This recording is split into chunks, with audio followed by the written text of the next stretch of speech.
Adelante, por favor. From the All-Americans.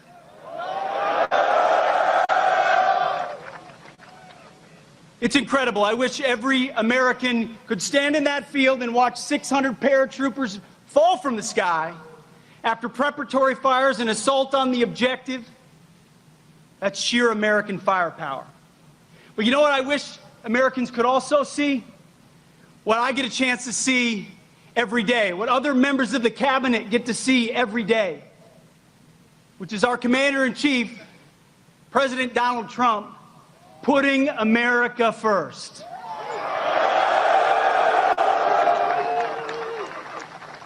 It doesn't matter the situation, whether he's meeting with foreign leaders, we're meeting in the Oval Office, or he's talking to soldiers. He's the same leader we know and love. He's laser focused on America first, on peace through strength, and on supporting our American warfighters and vets.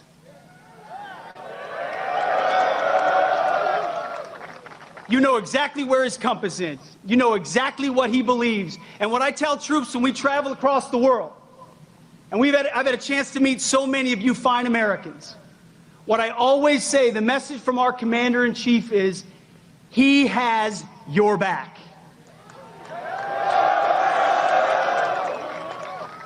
That matters. Let me tell you, I've been, not that long ago, in shoes and boots similar to yours. And when I was going on a mission, or I was about to take part in something that was uncertain, involved complications, the fog of war, all I wanted to know was that my company commander, battalion commander, brigade commander, division commander, and my Commander-in-Chief had my back when I had to do difficult things on behalf of the nation where politicians in air-conditioned offices don't understand and they want to second-guess. President Donald J. Trump has your back.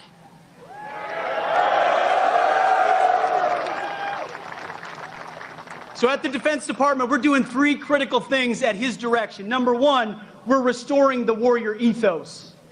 We're getting back to basics.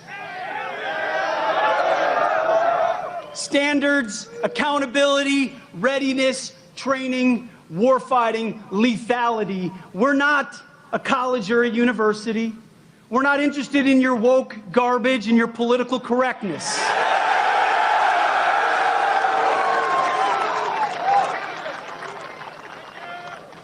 We're warfighters who close with and destroy the enemy on behalf of our nation when we come home to those we love, because we don't fight because we hate what's in front of us. We fight because we love what's behind us. That's what makes the American soldier different. So we're restoring the warrior ethos back to basics. We're also rebuilding our military. We'll have the first $1 trillion budget. You will have the best equipment in your hands to stare down the enemy. From multi-billion-dollar platforms to the best rifles to the best equipment to hypersonics and drones and fighters and jets, ships and carriers. Everything you need, President Trump will make sure you have. We're rebuilding the military after 4 years of deferred maintenance.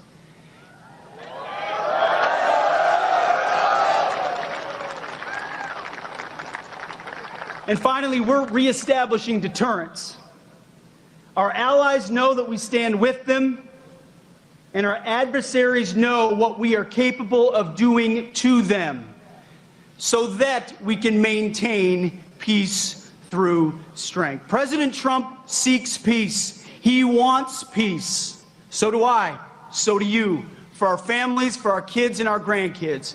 But those who long for peace must prepare for war.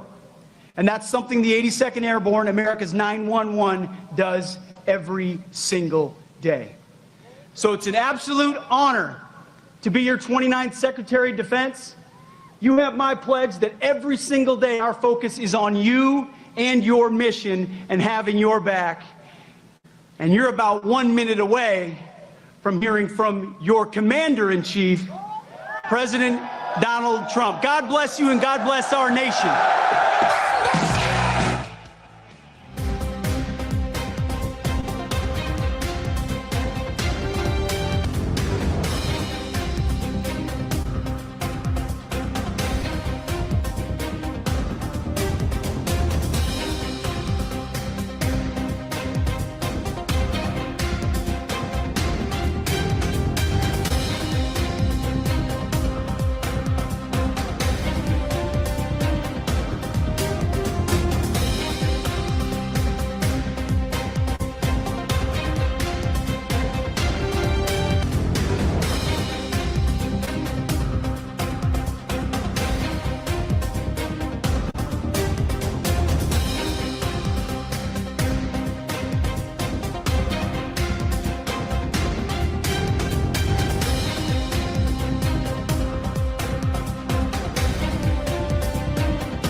that's a beautiful sight, and it's a beautiful sight to be with you in a place called Fort Bragg.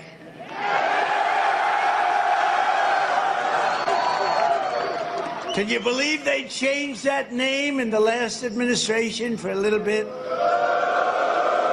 But we'll forget all about that. Well, we're going to forget all about it. I want to just say God bless the U.S. Army and God bless the USA.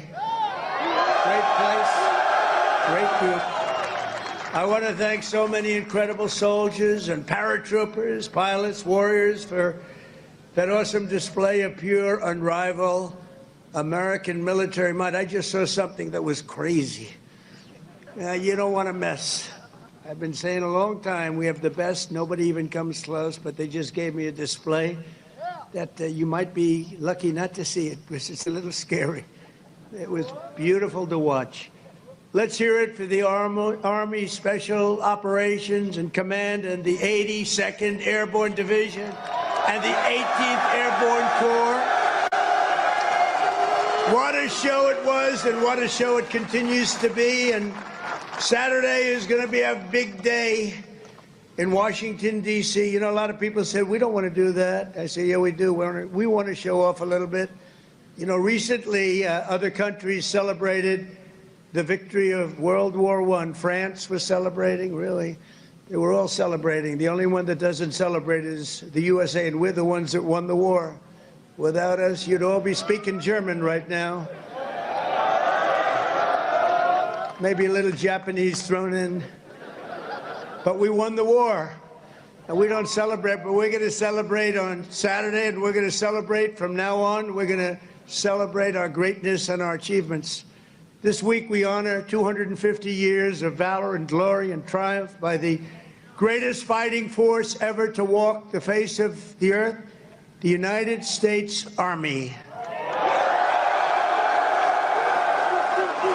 For 2.5 centuries, our soldiers have marched into the raging fires of battle and obliterated America's enemies. There's never been anything like it. There's never been a force like this. And I rebuilt it. I gave you so much money for 4 years. It was crazy. And we just approved our largest budget for military operations, over $1 trillion. We've never even come close. But our army has smashed foreign empires, humbled kings, toppled tyrants, and hunted terrorist savages through the very gates of hell. Our soldiers do not rest until they win. You know that better than anybody. From June 1775 to June 2025, those foolish enough to challenge America's army have been met with unyielding strength, unbreakable spirit, and unstoppable, overwhelming force. Time and again, our enemies have learned that if you dare to threaten the American people, American soldier will chase you down, crush you, and cast you into oblivion. That's what happens, unfortunately. Doesn't sound very nice, but it's true, isn't it? The last sound you ever hear will be the chilling howl of Black Hawks in the dead of night, the thunderous boom of artillery fire, or the ferocious roar of a U.S. Army infantry brigade charging over the horizon. That brigade is going to charge like you've never seen before, and hopefully I can keep you out of that, but if I don't, you're ready. Is that right? If I can keep you out of it. If I keep you out of it, that's okay, but if we need it, you're ready. You know, it's called peace through strength, isn't it? Peace through strength. For our adversaries, there's no greater fear than the United States Army. They all fear us, and we have the greatest force anywhere on earth. You know, you read different stories that others are building and building and building. We have a force like no other. They said it would take 5 years to defeat ISIS. We did it in 4 weeks. 4 weeks. We let them go. Unlike other of your leaders, I let them go. And we had General Raisin Kane, who's now the head of the Joint Chiefs of Staff, because I liked him. He was a warrior. He was a great warrior. And now he's been rewarded for his incredible work. But they said it would take 5 years. We did it in 4 weeks. Someday I'm going to ask him to explain that one to me. But it was the television generals that said that. The real generals got out and fought, and nobody fought like them ever. But for the American people, there's no greater pride because you are the righteous sword of American justice and the ultimate shield of American freedom. This week we remember that we only have a country because we first had an army. The army was first. In fact, the army was even before the country. You know that, right? 1 year before the country. After 250 years, we still proudly declare that we are free because you are strong. You are so strong. We're safe because you are brave, and America's flag will never fall because America's army will never, ever fail. Never going to fail. Every branch of the armed forces has played a critical role in protecting our nation, but no one has done more fighting, bleeding, and winning than the U.S. Army. Nobody's done that. The Army has earned more combat medals and more battle ribbons than any other service, and 70% of all of the medals of honor. We give away medals of honor all the time at the White House to incredibly brave people, but you have 70% of them. Army soldiers, and especially our Army paratroopers, truly go all the way. You know that expression, all the way. It's one of your beautiful expressions. As President of the United States, let me express my undying gratitude to our nation for every soldier here today, for every veteran and their families, those incredible families that are with us and all across America, and for every patriot who has worn the uniform over 250 years. Can you imagine that? We thank you from the absolute bottom of our hearts. Few places loom larger in Army lore than where we are gathered today. The one and only Fort Bragg, the one and only Fort Bragg.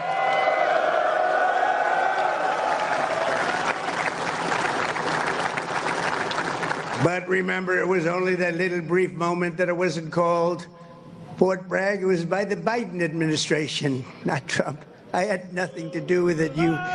We got it changed. We said, you know, I came here numerous times and everybody, they kept saying Fort Bragg, Fort Bragg. I said, you know, it's not the name, but then I was making a speech. I said, what do you think I should call this place? Call it Fort Bragg. I said, Fort Bragg, how you doing?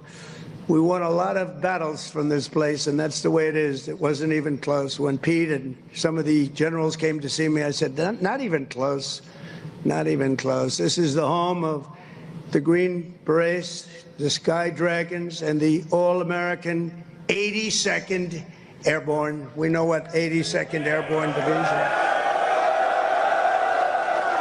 This is where the GIs who won the Second World War learned to pack their parachutes and push howitzers and go right into those C-47s with lots of arms and push them right out those big, beautiful doors and wield their bayonets and pry the enemy from the hedgerows of the French countryside. France needed us badly.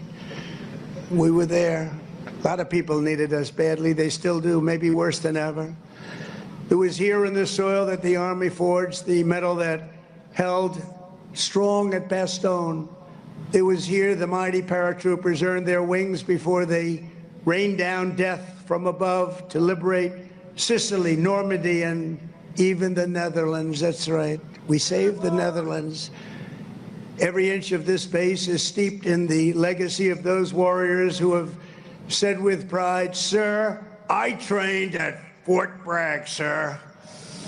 That was pretty cool. And that is why we restored the historic name of this very, very special place. I don't know if it could be the same place. Fort Bragg is in, that's the name, and Fort Bragg, it shall always remain. That's never going to be happening again.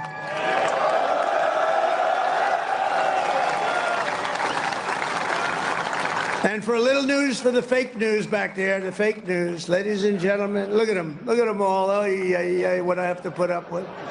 Fake news. What I have to put up with. But they're all right. They've been very nice today. They were impressed with that display, I can tell you that. I think it took them a little by surprise. But for a little breaking news, we are also going to be restoring the names to Fort Pickett, Fort Hood, Fort Gordon, Fort Rucker, Fort Polk, Fort A.P. Hill, and Fort Robert E. Lee. We won a lot of battles out of those forts. It's no time to change. And I'm superstitious. You know, I like to keep it going, right? I'm very superstitious. We want to keep it going. So that's a big story. We just announced that today to you for the first time. They said, why didn't you wait till Saturday? I said, I can't wait. I got to talk to my friends here today. This is a record crowd. You know, you never had a crowd this big. That's an honor. You think this crowd would have showed up for Biden? I don't think so. I don't think so. I don't think so. Maybe I'm wrong. Maybe I'm wrong. I want to thank so many great leaders here today, including Secretary of Defense Pete Hegseth, who's been great. By the way, Pete, thank you. Great. And he went through the wars, you know? Pete went through the wars. He had to get through a very hostile group of people that I think really don't want to see America be great again, maybe, or something. But he persevered, and he got there, and he's doing a fantastic job. Great job, Pete. Thank you very much. Secretary of Veterans Affairs, Doug Collins, a fantastic man. Thank you, Doug. You're doing a great job. Doing a great, great job. Way, way up from the last administration, Veterans Administration. It's way up. You saw the recent poll. The people are happy. They weren't happy a couple of years ago. They were really happy 5 years ago. But it went downhill from there. We did so much. We got you medical. If you had to wait, if you had a delay at all, you go out to see a private doctor. We pay the bill. You take care of it. You don't wait for 6 months and end up getting very sick on something that could have been done with a little shot or a pill. We did that. Then they wanted to drop that. I said, we're not dropping it. But, Doug, I'm proud of you. I just heard some great things. Thank you very much. The Secretary of the Army, a really brilliant young guy, went to Yale. Can't have everything. Top student, Dan Driscoll. Thank you. Thank you, Dan.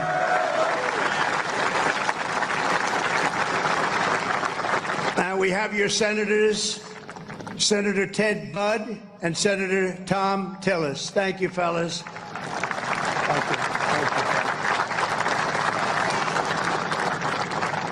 you. Congressman Richard Hudson, Pat Harrigan. Where's Pat? Pat?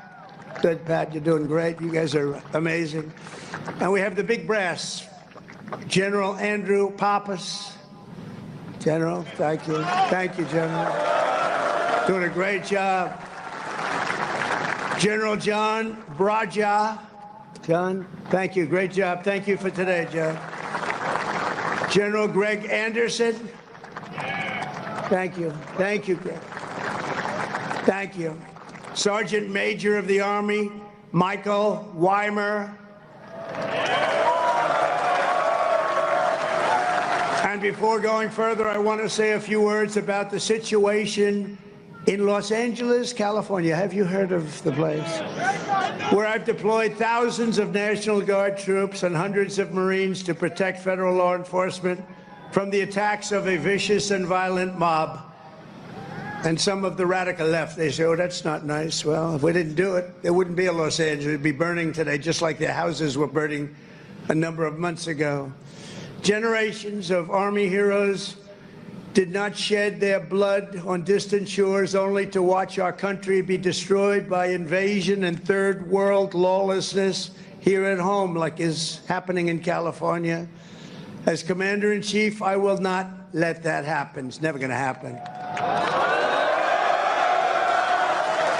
What you're witnessing in California is a full-blown assault on peace, on public order, and on national sovereignty carried out by rioters bearing foreign flags with the aim of continuing a foreign invasion of our country. We're not going to let that happen. Remember, millions of people were allowed to come into our country totally unchecked and unvetted by stupid people or radical left people or sick people. But regardless, open border policy, the dumbest policy yet. I would say even dumber than men playing in women's sports, transgender for everyone. Even dumber than that. They're hurling bricks and cinder blocks at law enforcement. Did you see they're breaking up the sidewalks and the curbs, breaking it up with big, strong hammers? These guys are professionals. These are not amateurs. They're breaking it up because they took the bricks away from them. They came in with bricks, red bricks, that they could throw at our military and at the police in L.A., who are very good, but they weren't aggressive like our soldiers. Our soldiers really were aggressive, but they all worked together. But they came in with bricks, they were taken away, and they had hammers. Oh, wow, how did that happen? And they're pounding the sidewalk. I said, what the hell is he doing? And he's breaking it up and making it into concrete bombs, in a way, and they're dropping them on our military. They're throwing them at our military. Pretty good arms they had, too. Hits guys right in the face. Big chunk of concrete, worse than a brick. They're taking them up to the bridges and they're dropping them in the cars that are going by. These are animals. But they proudly carry the flags of other countries, but they don't carry the American flag. They only burn it. Did you see a lot of the flags being burned? They weren't being burned by people from our country or from people that love our country. People that burn the American flag should go to jail for 1 year. That's what they should be doing. 1 year. And we'll see if we can get that done. We're going to try and get that done. We're working with some of your senators. I know Senator Josh Hawley is very much involved. And I know the two senators from here. I think you guys, are you guys in favor of it? Boy, would this be a bad time for them to say no.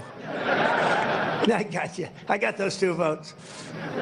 The agitators are throwing firebombs, Molotov cocktails, lighting vehicles ablaze. You saw the cars that were burning, mobbing police officers and ICE officers who are the toughest people you'll ever meet, and they love our country, and they're getting really they want to stomp on them, but they're too tough. They don't allow it.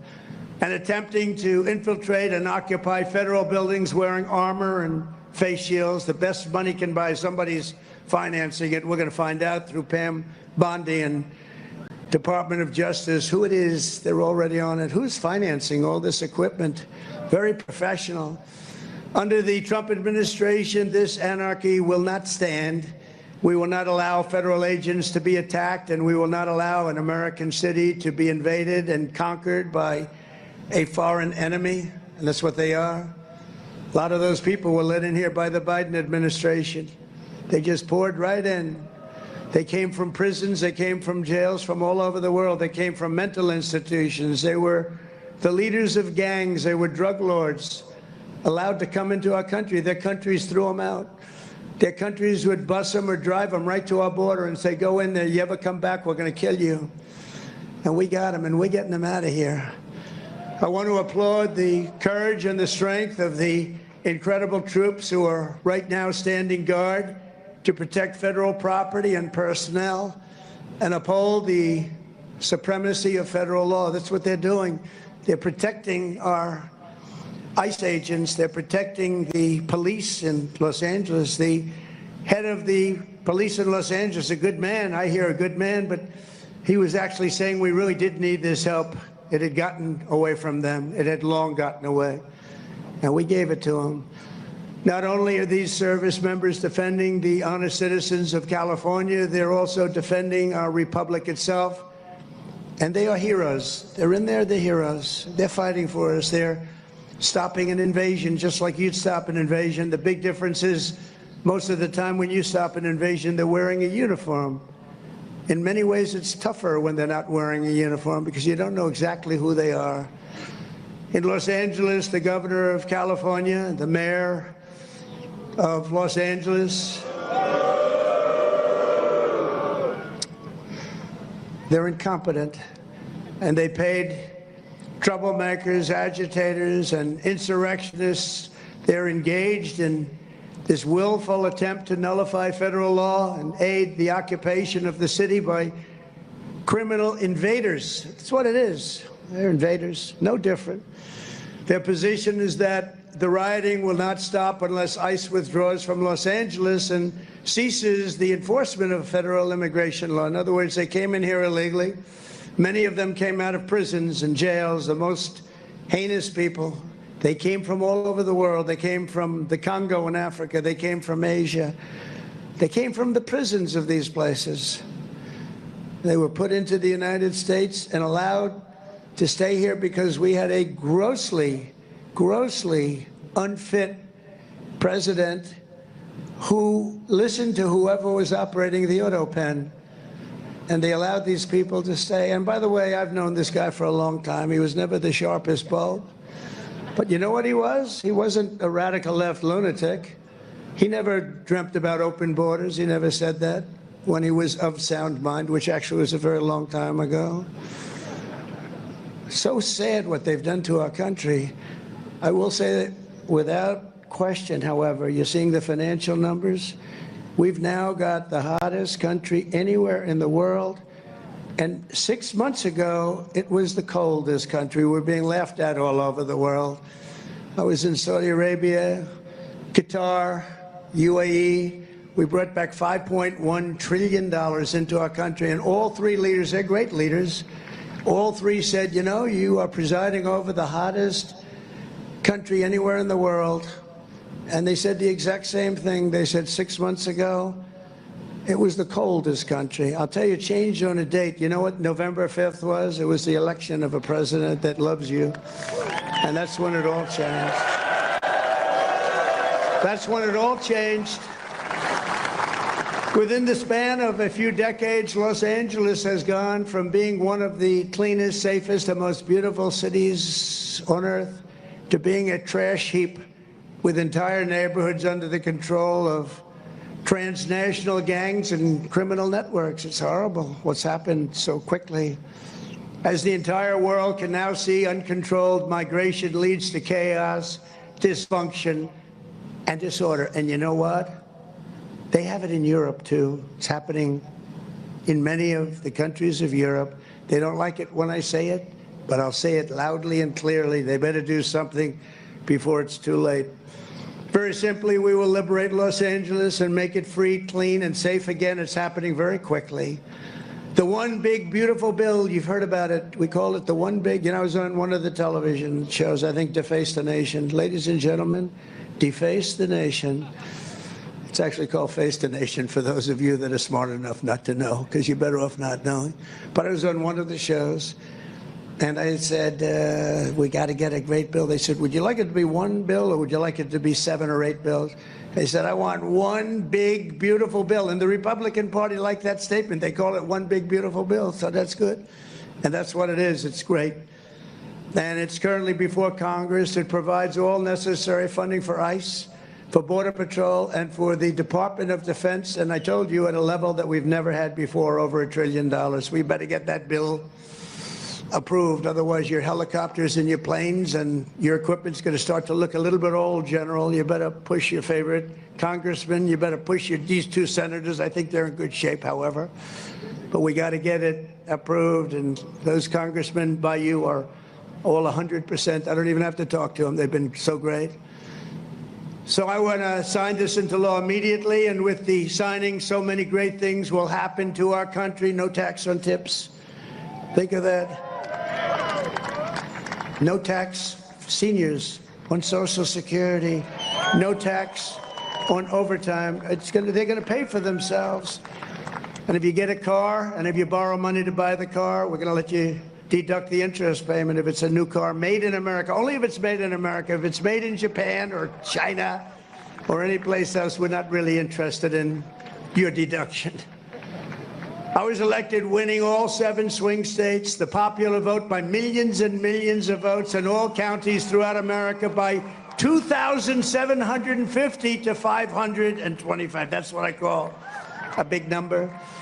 But this is a mandate from the people to restore the sovereign borders of the United States, and that is exactly what we're doing. Not only the borders the financial institutions and our country itself, we will not be deterred, and the mob in Los Angeles or anyone else, anywhere else, will not succeed. They don't even have a little chance.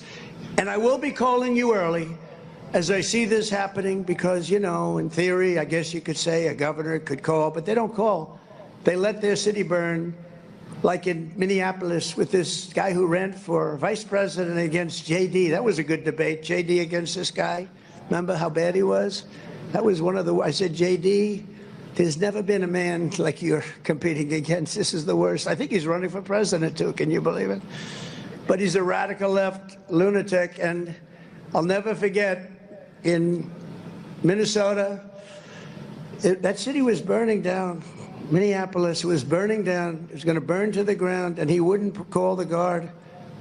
And I waited for a long time, and I called the guard, and I saved it, but I wish I would have called it the first day. And I said, you know, if this ever happens again, because I was thinking about running because the election was rigged and stolen, we all know it. They said, we're going to run again, and if I win, which I hope, remember, we're going to make it too big to rig. But we did. We won by millions and millions of votes. So beautiful to watch. That was such a beautiful, 9:02 in the evening, they said, ladies and gentlemen, Donald Trump is projected to be the winner. I said, well, you think that was easy? I don't think these ladies from North Carolina think it was easy. You know, they followed me. I don't know what happened to their husbands. They're married to very nice people. But they've been to, what, 138 rallies? They said more. And they're from North Carolina. It's nice that we have one nearby finally, right? They go all over the country. I don't know what the hell's going on, but they're great. They're North Carolina, beautiful, wonderful woman, and we appreciate it. Like 130 rallies or some crazy number. Are your husbands satisfied with that? Are they okay? Oh, here he is. He showed up. One of them showed up. That's great. Congratulations. Great women, actually.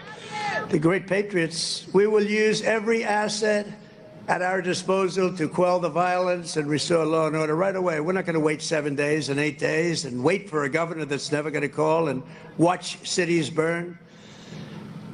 And let me tell you, if we didn't do this, Los Angeles would burn. It would be burning to the ground right now, just like their houses burned to the ground just a few months ago. And the only flag that will wave triumphant over the streets of Los Angeles is the American flag. So help me God. The American flag is the one that's going to wave triumphantly over the streets. And now let's get back to the true reason we're here today, celebrating 250 years of unbreakable Army courage. This week we commemorate not just the starting point in Army history, but a turning point in the history of the world. That's how important it is. When the Continental Congress created the Army and appointed its first commander, name happened to be George Washington. Has anybody heard of him? George Washington. Are you okay, darling? Are you all right? Yeah, take your time, please. Doctor, please. Doctor. Doctor in the house. Thank you. Thank you very much. These are great people. They've been waiting here a long time, General, so, you know, we want to give them all the time they need, right? Thank you very much.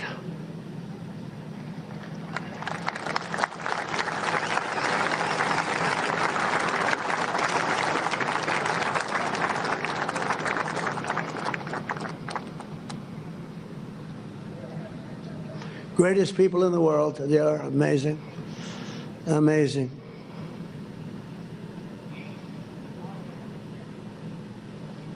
Oh, good. Thank you very much.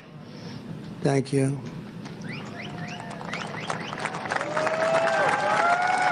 Okay, honey. Thank you. Beautiful young person. Beautiful young person. We have a lot of young people. You know, they have. We won young people, old people, and everything in between. It's sort of nice. Remember, they used to say, but Trump doesn't have the young people. We won everything. Thank you very much, Doctor. Great job. When the Continental Congress created the Army and appointed its first commander, General George Washington, they sent the fierce spirit of a free nation into battle under a rallying cry that echoes to this day, "Give me liberty or give me death." Have you heard of it? Quite a beautiful statement. Think of what that means. Give me liberty or give me death. I know exactly what that means. Just 3 days after the birth of the Army, the great patriot, founding father, Dr. Joseph Warren, was on the front lines as a soldiers stood totally outnumbered and outgunned at Bunker Hill. They had a group of soldiers against them that was supposed to be, in that day, unbeatable. Warren's mother had begged him, "Son, please don't do it." She said, "Please, please don't do it. Don't risk your life for even the patriot cause, please." And he replied, "Wherever danger is, dear mother, there your son will be. I will either set my country free or shed my last drop of blood to make us so." So beautiful. So the words are so beautiful. At Bunker Hill, Warren kept his vow, fighting and fighting and fighting and loving his country until he fell, drenched in blood, and gave his life at the very young age of 34. Exactly 250 years later, we are joined by Dr. Warren's great-great-great-great-great-grandson, and it's 7 generations down, and now an Iraq war veteran, retired Army specialist, Scott Warren, is here with his daughter, Sergeant E5 Carrington Sanders of Fort Irwin. I want to just, where are you? Where would you be in this big crowd? Thank you very much. What an honor. What an honor. You look great, too, by the way. You really look great. Thank you very much. What a great family. But you carry in your veins the love and devotion of a martyr for American liberty. Please stand. Just put that hand up once more for the people, because they want. Thank you very much. You're looking good. Looking good. Good genes. Good genetics. Thank you both. Thank you very much. The life of a soldier is not just a job, it's a calling and a sacred tradition passed down from father to son, brother to sister, and one generation to the next. At every hour of danger, our noblest citizens have answered that call, kissed their loved ones goodbye, and run to the sound of guns. You run to the sound of guns, you're running right into them, you're going to win. When the British tried to reconquer our young nation in 1812, 1,000 Americans at Fort McHenry fought off a British invasion fleet, 5,000 strong. They say it was unstoppable. Lieutenant Francis Scott Key, you all heard the name, watched from Baltimore Harbor as the Army kept Old Glory flying high. Many people died. Deeply inspired, he wrote a poem in tribute to Army courage and American pride, known today as the Star-Spangled Banner, or our national anthem. Great. 8 generations later, we're joined by a descendant of Francis Scott Key, who has spent 2 decades in uniform, Major Kyle Key of Army National Guard fame. Please, Major, where are you, Major? Thank you. Thank you. Looking good, too. What's going on here? These guys they all come from a very fine strain of blood. That's great genetics is right. Thank you both very much. Major Key, thank you for helping to keep this incredible land of ours free and the home of the brave, and that's what it was. Through the decades that followed, the Army conquered the great frontier, won the war that restored our nation and broke forever the chains of slavery. A generation later, the Army's Rough Riders stormed up San Juan Hill with Colonel Theodore Roosevelt and swept the last foreign empire from the American hemisphere, forever swept. In World War I, our doughboys fought bravely in the Valley of the Marne and in the Argonne.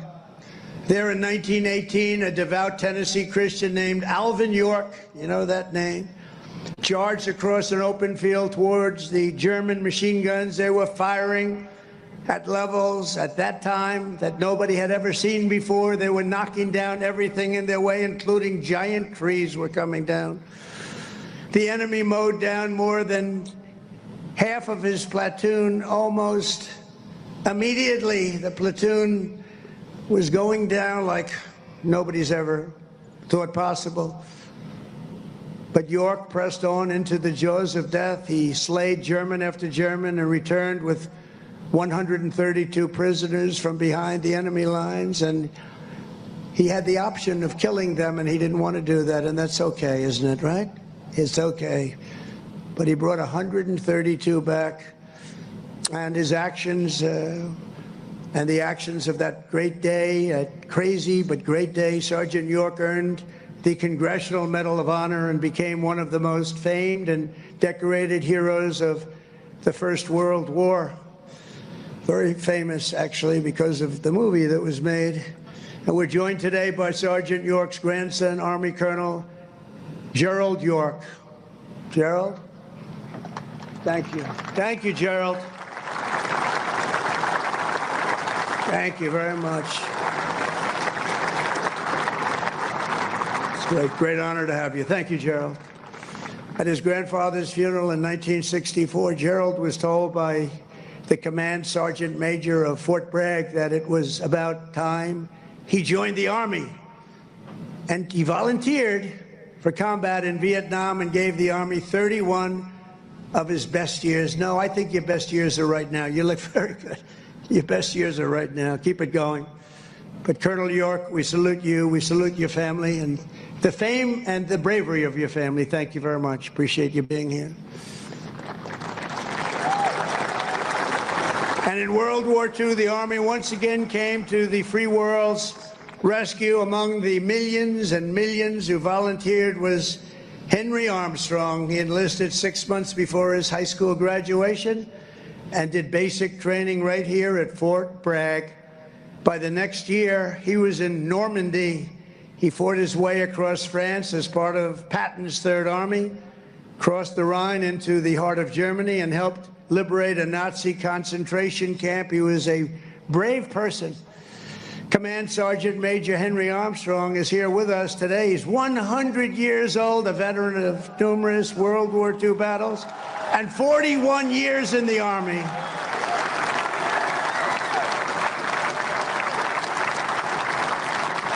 Thank you. Wow. These are great, amazing people. Thank you very much. Great. Thank you very much. He's joined by his grandson, Army Major Dennis Armstrong. Dennis, I assume that's you, right? Thank you, Dennis.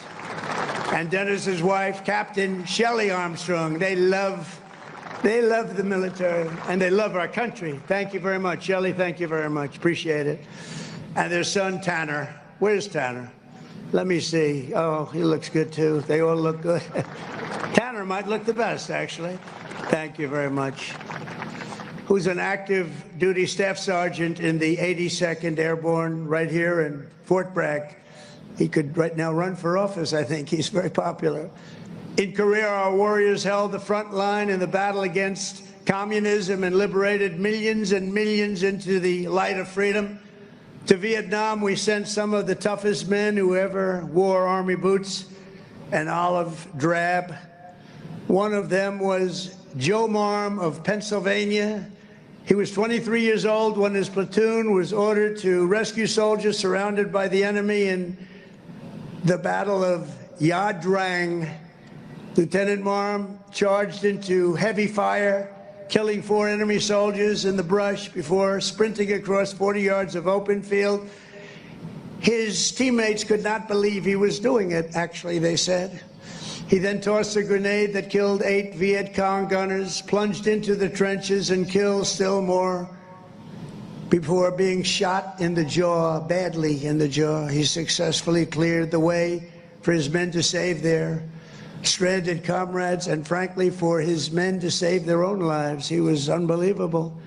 For his exceptional bravery, Lieutenant Marm received the Congressional Medal of Honor and retired as an Army colonel after 30 years of service. Colonel Marm is here today with his two sons, Will and Walter, both Army Rangers. What a great family legacy. Please stand up.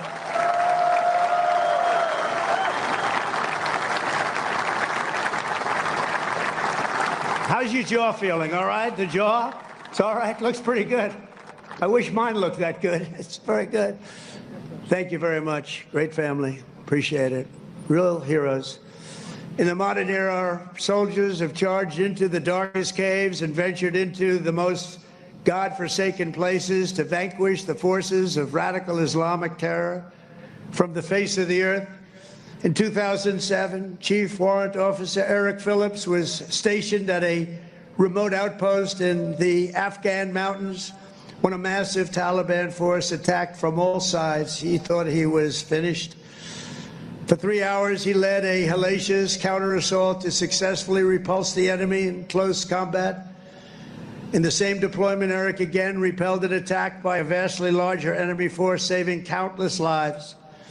For his spectacular gallantry, Chief Phillips earned the Distinguished Service Cross and the Silver Star, becoming among the most highly decorated warriors of any branch in the war on terror. Actually, he is the most decorated, and it's not even that close. Many, many battles, many, many medals. And he's with us today, Chief Phillips. You did us all proud. Please stand up, Chief Phillips. Thank you. Thank you very much.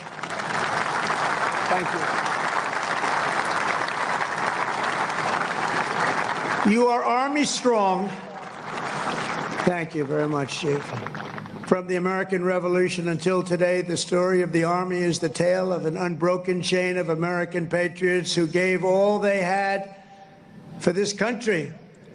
It is the saga of epic men like Washington and Jackson, Grant and Custer, Pershing and Eisenhower, Patton and MacArthur, Wild Bill Donovan, and the great General William Yarborough, father of the Green Berets. You know that, the Green Berets? You know that? William Yarborough.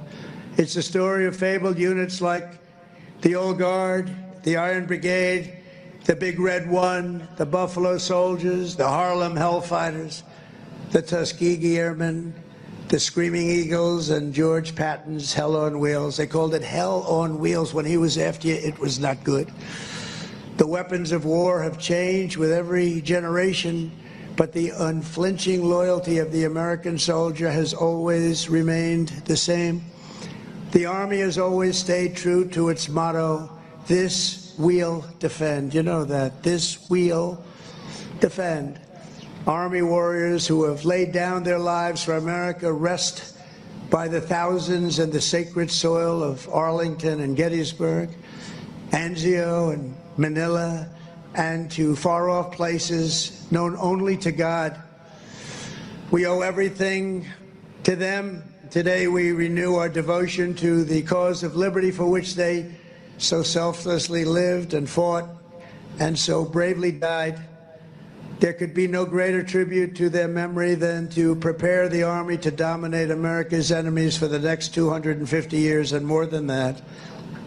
That's why under the Trump administration, we're focused on restoring the spirit of the U.S. Armed Forces.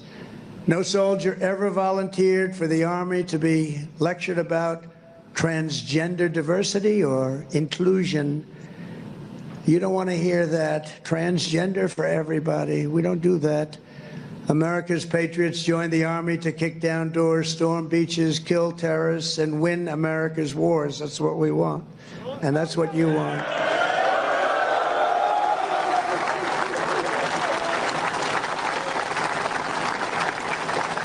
And to that end, we're making that record investment, but not only in the Army, in the other forces also, because you work together as a team. And we're including in that and across the board. Now, you don't have to take this if you don't want. You could be great patriots, say, I don't want a raise. I will not accept it. Let it go back into our country. Let's give it to Gavin Newsom so he can waste it in Los Angeles. No, we don't want to do that, but we're giving you across the board raise for every single service member in the U.S. Armed Forces. We're giving you across the board, and you deserve it. You know, we spend so much money on things that we shouldn't be spending it on. But I think those days are stopping, Mr. Senators and congressmen that are with us.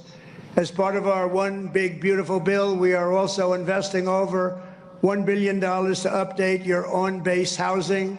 And we're building a state-of-the-art missile defense shield to protect our homeland. And it's called the Golden Dome. It's going to be all made in America. We've done it for others. We're now doing it for about time, right? We're doing it for ourselves. After years of recruiting shortfalls, this is, to me, maybe the most exciting things. We're setting the strongest peacetime recruiting records ever. Just think of this. 6 months ago, we couldn't recruit anybody to join the military. Nobody wanted to join. That was 6 months ago. And then we had the election of November 5th. And now we have the strongest recruiting numbers in the history of our country. Can you imagine that? Can you imagine that? We've already surpassed our recruiting targets for 2025, and we're not done yet. And I'll tell you, it doesn't make you feel good when you had to hear 6, 7 months ago that nobody wants to join the Army, they don't want to join our military. Frankly, they didn't want to join our police, our firemen. They lost confidence, they lost faith in our country. And just a short number of months later, we're setting all-time records. In fact, your job might be in jeopardy. Somebody else may come in and take it. That was bad. We'll get you out of here. You have to be good. We're getting the best people that you've ever seen. We're getting people I don't think we've ever seen anything like it. Great people are coming in. Doesn't it make you feel good, though? You have something and you're doing something and other people want to join you. Isn't that a great feeling?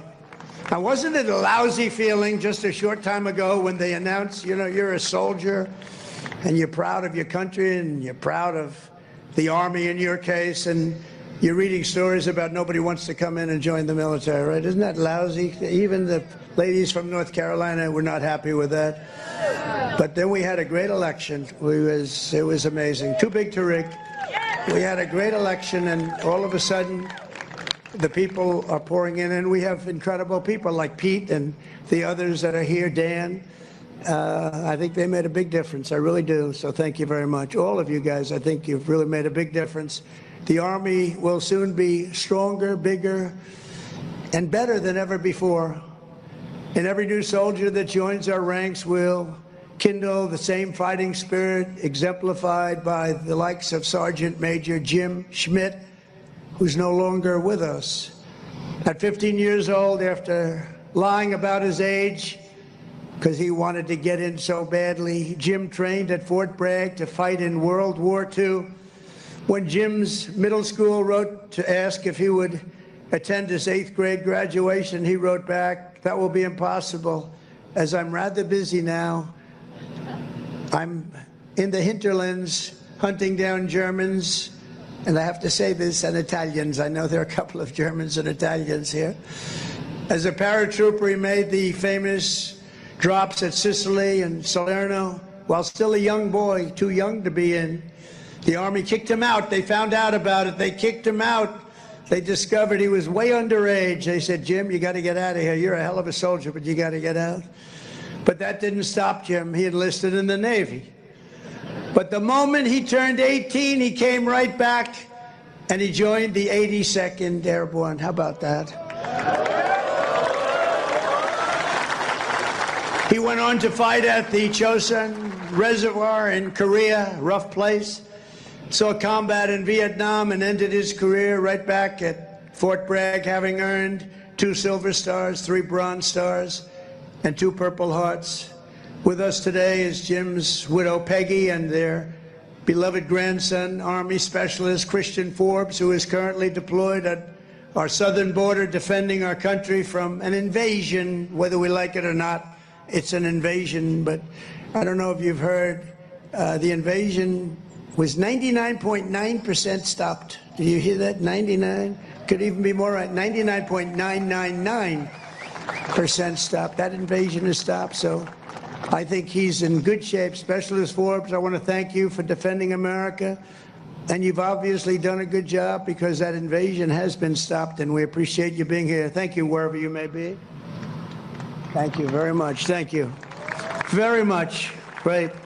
We stopped that sucker, didn't we, huh? We stopped it. Thank you very much. Each and every one of you here today carries in your souls the love, strength, and courage of millions upon millions of Army patriots who came before you. Your uniforms bear the same stars and stripes that our ancestors carried to victory at Yorktown, across the Great Plains, and over our Rockies, up the Missionary Ridge, down through the streets of Paris. That's right, we went down the streets of Paris. We got to help our allies, don't we? Across the sands of North Africa and onto the shores of Omaha Beach, into the blood-soaked hills of Korea. And it was a West Point graduate named Buzz Aldrin who first planted our great American flag on the face of the moon. We know that. Now it's your turn to carry that flag forward and to add your own daring deeds into this chronicle of triumph and legends. Now it's your duty to shield the flame of freedom that was first lit 250 years ago by the heroes of Concord Bridge and Bunker Hill. Standing before you today, I am more confident than ever that in the days ahead and every generation to come, the U.S. Army will heap glory upon glory upon glory upon us all. You will protect every inch of U.S. soil, and you will defend America to the ends of the earth. Wherever danger is, there the U.S. Army will be. Another beautiful phrase. Whatever peril comes our way, whatever menace threatens our people, you will stand strong, you will be proud, you will charge hard, and you will keep that flame lit, that beautiful, beautiful flame. You're going to keep it lit. You will hold the flag high, and you will do something that's become quite a famous little phrase also, but you're a hell of a lot braver than me. You will fight, fight, fight, and you will win, win, win. Thank you. God bless you. God bless our soldiers, and God bless the U.S. Army. Thank you very much. Thank you, everybody.